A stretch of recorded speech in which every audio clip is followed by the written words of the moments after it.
चलो चलो बसा साईन दादा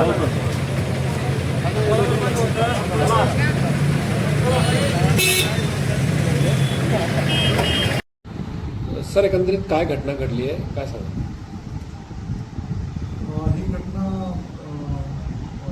फतेपूर पोलीस स्टेशनच्या हद्दीत एका जंगलाच्या परिसरामध्ये झालेली होती. एक पुरुष आणि एक महिला तिथून जात होते, तर तिथं टू व्हीलरवर जात असताना ते जंगलाच्या तिथं थांबलेले होते झाडाखाली.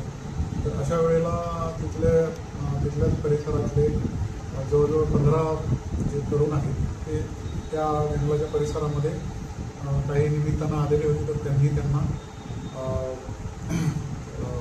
ब्लॅकमेल करून किंवा जबरदस्ती करून त्याच्यातल्या 2 संशयित आरोपींनी सदर महिलेवर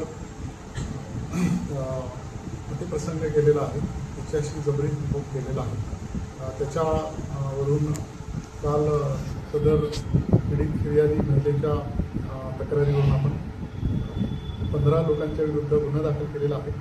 2 लोकांनी ॲक्च्युअल रेप केला आणि बाकीच्यांनी त्यांना सपोर्ट केले म्हणून, आणि त्याच्यातल्या दोघांनी व्हिडिओ रेकॉर्डिंग केले आणि ते सोशल मीडियावर व्हायरल केले असं म्हणून आपण त्यांच्यावर गुन्हा दाखल केलेला आहे.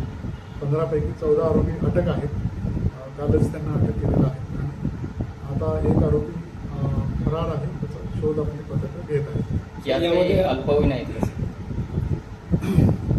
याच्यातले 3 विधी संघर्षग्रस्त पालक आहेत, त्यांच्यावर पण त्या नियमाप्रमाणे कारवाई करण्यात येत आहे. सर आरोपींना कोर्टात हजर केलं आहे का आधी पोलीस कस्टडीची काय मागणी केली? आरोपींना काल अटक केलेलं आहे, आज न्यायालयासमोर हजर करण्यात येत आहे. पोलीस कस्टडीची मागणी केलेली आहे पुढचा तपास करण्यासाठी, त्यानुसार कारवाई होईल.